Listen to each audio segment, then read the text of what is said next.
What should Arizona Wildcat fans expect in their first game of the season against the New Mexico Lobos?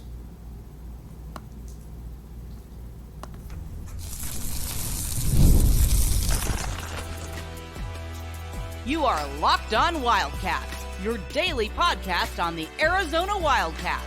Part of the Locked On Podcast Network, your team every day. Thanks for keeping it Locked On Wildcats. I'm your host, Mike Luke. This show is brought to you today by FanDuel. Check it out, FanDuel.com. All kinds of great stuff going on at FanDuel. All right, like I said, college football's here. Get to FanDuel.com. All right, Arizona football playing against New Mexico. Now, in games like this, we're not going to sit here and pretend to you that New Mexico is good. They are not good. If you watch that first game of the season, you can tell very quickly that they are not good. Now, there's going to be far more for me about what Arizona does against New Mexico, to be honest with you. Now, the Arizona, in my opinion, needs to be able to just destroy this team. This game shouldn't be close. If you watch their game against Montana State, you'll see that they're not very good. Now, there are a few good players on the team, which we will talk about, that can do a few good things. But overall, this is not a good team, and just looking at it, you can tell that pretty simply. But for Arizona, the key in games like this, when you're playing an overmatched team, the key is don't let them stick around. The key is to just beat the snot out of them. Arizona should be able to set the pace. Arizona should be able to set the tempo, and you shouldn't have to really do anything that is really that much different than what you want to do. And honestly, in games like this, a lot of times you don't really want to you don't really want to show your hand too much, and that's fine. I think Arizona's talked about wanting a physical running game, wanting a running game that is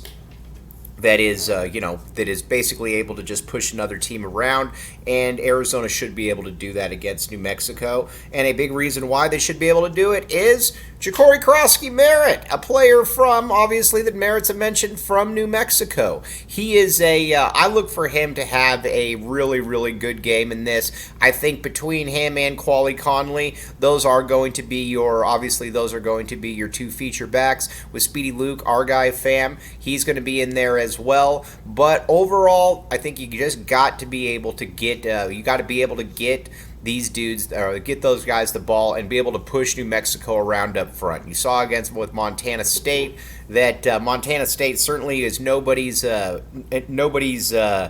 recollection of a great team, and Montana State was able to rush for 362 yards against New Mexico. Again, 362 yards. That is a prodigious. And Arizona, I'm going to break some news here. Arizona's got better players than Montana State. And so, listen, when it comes to Ja'Cory Krosky-Merritt, when it comes to Quali Conley, when it comes to dudes like that, I look for them to be able to eat, and for them to eat and eat and eat. And then, you obviously want to get Fam, Rayshon, Speedy Luke in there as well. All kinds of stuff. So, that is obviously the number one key. And if Arizona can get that, then Arizona's going to be in good shape. Hi, Ted Wardo says hello, by the way. Hello, Ted Wardo. But that's going to be a monster part of what Arizona needs to do. And then, honestly, you also want to be able to keep Noah Fafita sharp.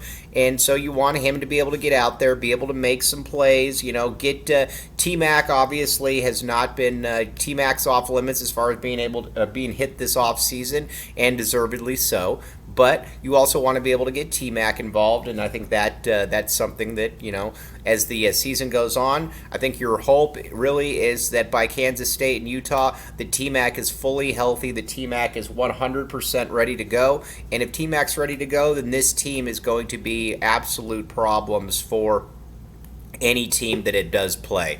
But again, a big part in games like this is if you're better, don't let the other team stick around. Go ahead and just beat the snot out of them. And then up front as well, we talked about it. Arizona up front, I think, should be able to you've got Jonas Savania, you got Wendell Moy, you got a bunch of different dudes. You need to be able to get into that second line of the defense, and you shouldn't have to really show a ton in this game against New Mexico because, again, New Mexico, not very good. And honestly, I think that this is also a game to really just kind of get the good vibes going. New Mexico isn't good. And, I think with this Arizona team, you also want to be able to just show that, listen, we're better across the board. We're going to be able to do what we want when we want. And if that's the case, then Arizona's going to be in good shape. We're going to talk about the defense here in a minute. But again, offensively, though, Arizona, again, they should be able to throw. They should be able to run. They should be able to do essentially whatever they want in this game. And if they don't, then there's probably a little bit more of a concern because, again, this isn't a good team. The opening spread is at 30 points. So again, when your opening spread is at 30 points, that generally means that team should not be able to stick with you. This game's at home. It's the first game of the Brent Brennan era. And honestly, in games like this, there's also good vibes to be had by just being able to get out and be able to kind of, just be able to get out there and be able to get everything, on track that you want. And if Arizona can do that, Arizona's going to be in good shape. Again, you don't want to be one of these things where it's like 17-7 going into the fourth quarter and Arizona ends up winning, but there are some real question marks that come out of that game. You don't want to have anything like that. And so again, if you're Arizona, that is definitely a big part. That's definitely a big part of this. Now, I think the next thing is you want to be able to also establish, some of these players that we've talked about in camp that have really, really shined. A Jeremiah Patterson, you want to be able to get him in space. You want to be able to let people know what he can do. And then at the tight end position, Arizona has shown all camp that you have a loaded tight end roster. That it's something that is should be a problem for about any team in the country. You want to see that. You want to be able to see Kean Burnett be able to build off, just a really, really good camp where he looked like a budding NFL player. You want to see guys like that. And then, again, like a Speedy Luke, same thing. You want to get him as many carries as possible. Also see the return game as well. But again, New Mexico's defense is absolutely atrocious. You shouldn't have to do much in that game. And if you don't have to do much in that game, then you should be in pretty good shape. Like I said, I expect Arizona, if the games that are 30-point spreads, this game you're hoping is going to be like a 47-7 type affair, something like that. You got coaches that have been here before. You got players that have been here before. And also, again, Noah Fafita, like we talked about. Noah Fafita had a great, great season last year, and you just want to be able to build on that. You build on it, then Arizona's going to be in really good shape. And honestly, there's a lot of hype about this Arizona football team because, like we talked about, there's really no history of this team, of this program putting together back-to-back really like top 25. Top 25 seasons. I guess there's 93 and then 94, but the 94 team was disappointing, and they finished 25 in one poll and unranked in the other. They weren't really able to build on that. You got to be able to build on that, and this is, I think, still probably a little bit more of an exhibition game, but you got to be able to go out there and show, I think just kind of, show what you can really do. That's where I think we're at with that. Now, defensively, it's going to be a little interesting as well because there's definitely going to be some things to talk about. But first, we also need to talk about 5-Hour Energy. All right, with 5-Hour Energy, all kinds of good stuff with 5-Hour Energy. The great thing about 5-Hour Energy is, listen, when you're feeling like you might crash, when you're feeling like, I'm not feeling the greatest, I need a little bit of energy, 5-Hour Energy says, here, let us give you some energy. Use code LOCKEDONCFB to receive 20% off your order. Go to 5hourenergy.com. Another one of these, you're going to thank me later. 5-Hour Energy, and the great thing about it, everybody knows about it. It works, and when things work, people want to take more advantage of that. So again, check it out, 5-Hour Energy. Use code LOCKEDONCFB to receive 20% off your order. Go to 5hourenergy.com. Thanks for keeping it locked on Wildcats and making this your first listen of the day. I am your host, Mike Luke. All right, now, let's talk a little bit about the defense. I want to see the defense attack. I want to see the defense be able to get into the backfield and pressure. Now, again, New Mexico scored 31 points, but it was kind of a deceptive 31 points because of how the defense was able to get some points. But overall, Devin Dampier does not stink. Quarterback originally out of Tucson, who went up to Phoenix, Saguaro High School, and not a bad football player. He can, but Arizona's just better across the board on defense. I'm also interested to see what Dwayne Aquina, with this new look defense, is going to do. He's talked about how he wants this team to be able to not just sustain gaps, but be able to push up field. That is a huge thing. It's going to be fun to watch. A big thing with it is, what are you going to get out of those? What are you going to get out of those edges? Now, I've always felt when you're playing overmatched teams, the defensive ends should absolutely be able to dominate those games. And if they can dominate those games, then you're going to be in really good shape. Ty. I'd love to see Ty really show that active motor and get out and make some big time plays. I mean, he's a big time player. We've seen it before. We've seen flashes. I think you're hoping that he can really show that this season, and if he can show it this season, then that's going to make Dwayne Aquina's job a lot easier. And then I think the other thing too, you're also looking at the dudes in the middle, Chuba Muai, and with Isaiah Johnson. These are big guys. They've looked really good in camp. Can they take that next step into a game? In games like this, you would love to see them be able to just dominate. I think that's what we're looking for. We're looking for domination. If you can get domination, then I think you feel really good about things. But I think the one thing about it is you do know that there's also going to be other players that you want to see. You want to see a Bear Anderson. Bear Anderson out of Memphis. Brian Jeffries, the GOAT, mentioned this a while back that he's somebody to keep an eye on. The coaching staff likes him. A little bit undersized, but he and Darton, especially too at those defensive tackle positions, you want to see them be able to get plays. You want to see them be able to shoot in the backfield. If they can shoot into the backfield, I think then you're also feeling really good about where things stand. But overall, I just want to see this defensive line be active. I want to see this defensive line be able, because again, Dampier can move around a little bit, so you want to see them be able to contain him, also be able to push up field. If you push up field, then it makes everybody else's job easier. And like we talked about, Dwayne Aquina has wanted to do this from day one. He's not a believer in shooting gaps. He's a believer in holding gaps. He's a believer in really forcing the issue for the opposition, and I like that. And so you've got some really kind of quick twitch type dudes. Let's see what you can do. And then, honestly, I don't want to see New Mexico really be able to run the ball at all. They weren't able to run the ball really at all against Montana State. Got 150 yards, but watching the game, it didn't really feel like they had a dynamic run game at all. I want to see Arizona be able to really contain that, and I think Arizona honestly should be able to contain that. There's nobody on New Mexico that you're just like, oh gosh, how is Arizona going to be able to match up with him? There is none of that. So that's where I'm at. And then on the secondary, I don't want them to be able to throw the ball.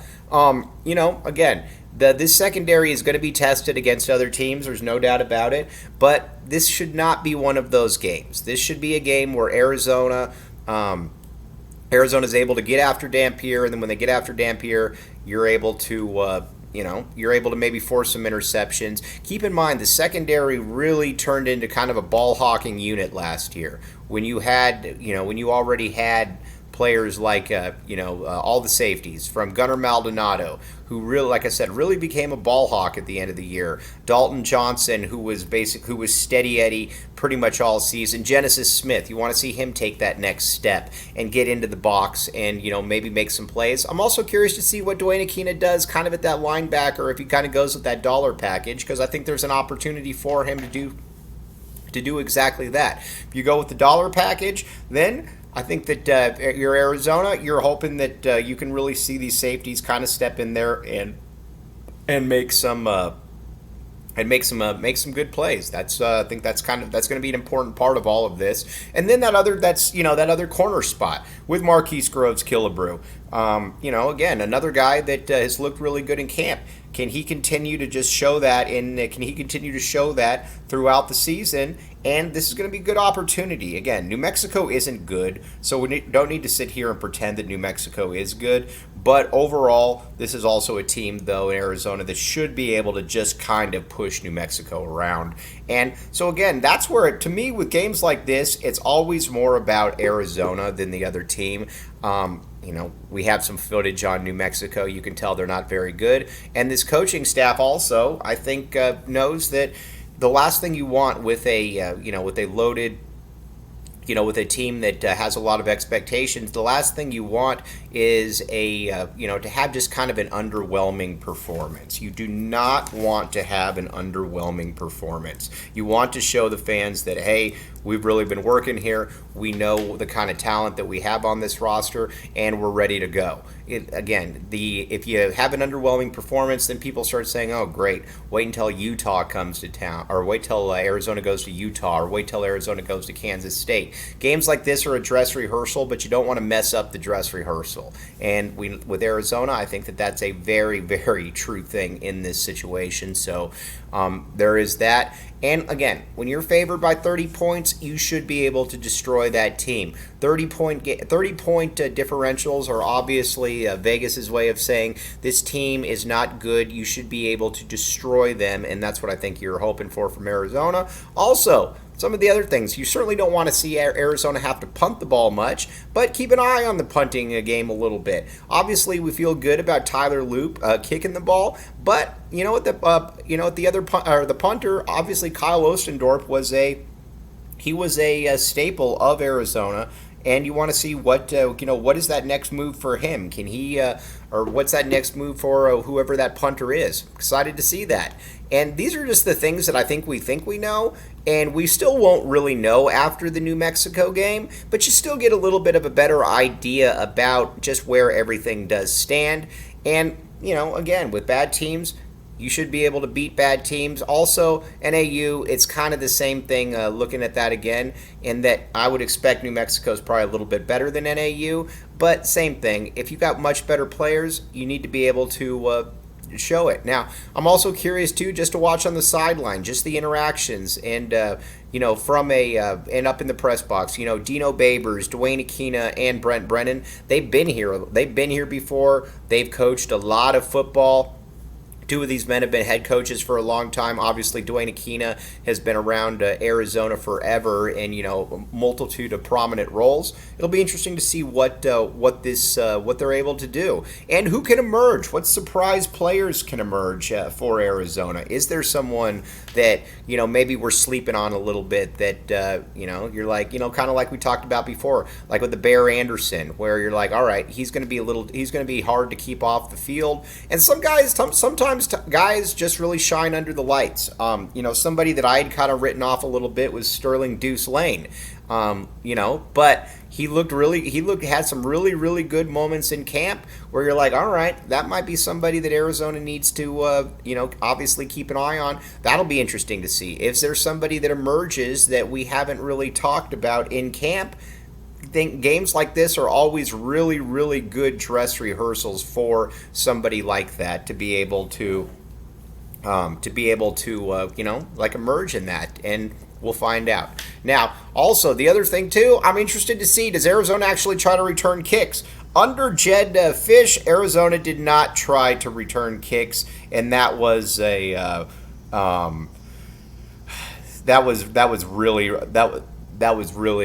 annoying to me. Will Arizona try to do that? I think they will, but you don't know until you see it. Then also, we're going to talk about just kind of setting the stage here in a second. But first, Ultimate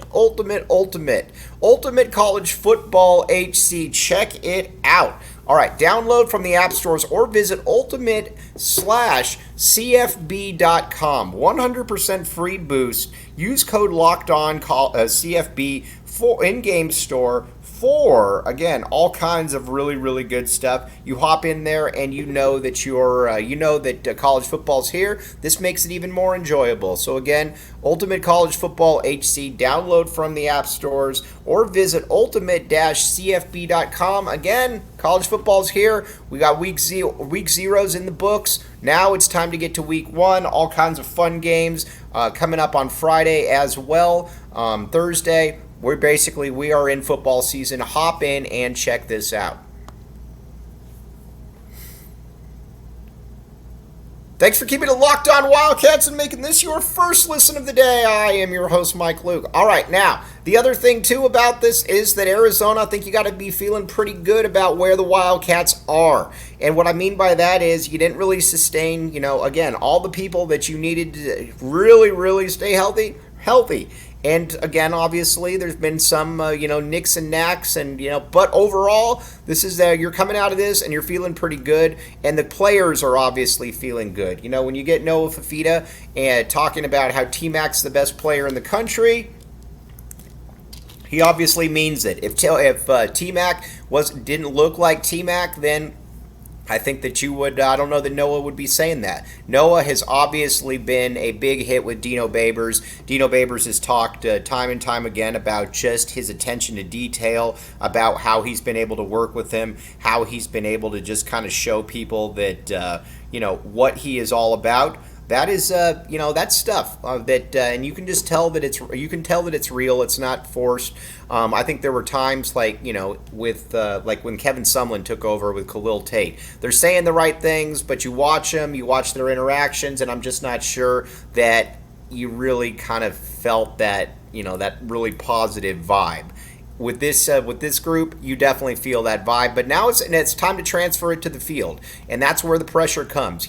Arizona has not made a concerted effort for fan engagement, which does surprise me to a certain extent. I will say I am a little surprised, but I think the theory with Arizona is if you win football games, they will show, or people will show, and if that's the case, then but you got to win.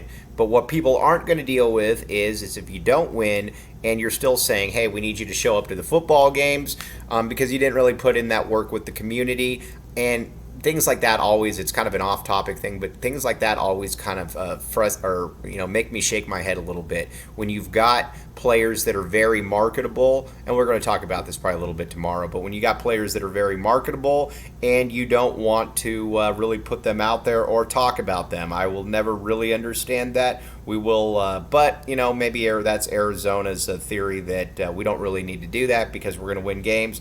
And at the end of the day, all that really matters is if you win games. If you win games, nobody's going to really care. But it's still a little bit odd to me that they haven't really made that pay. So again, we're going to talk about the media engagement and maybe why that hasn't been at the forefront of things, and whether that's good, bad, or indifferent. But overall, though, we kind of went through it, and we'll go through it a little bit more as it gets closer. But Arizona should beat the snot out of New Mexico. This isn't a game that should be close. This is a game that Arizona should win, and they should win this game going away. It's at home. Again, the one thing I don't want to have happen is I don't want to see a 17-7 game going into the fourth. Arizona needs to destroy this team, and if Arizona destroys this team, then I think we're looking at a situation where you go into New Mexico with good vibes, or excuse me, NAU with good vibes, and then you go into Kansas State and knowing that all right, we're feeling good about where we're at, and we'll go from there. But overall, like I said, I think it's hard not to feel good about it, optimistic about this team, but we will find out where that is. But on that note, though, like I said, we're going to keep talking a lot about this, but overall, college football is here. Let's enjoy it. Let's have fun because there is a lot to like about this. We'll be back with you tomorrow talking about media, college football, hyping up teams and whatnot. But as always, thanks for making Locked On Wildcats your first listen of the day.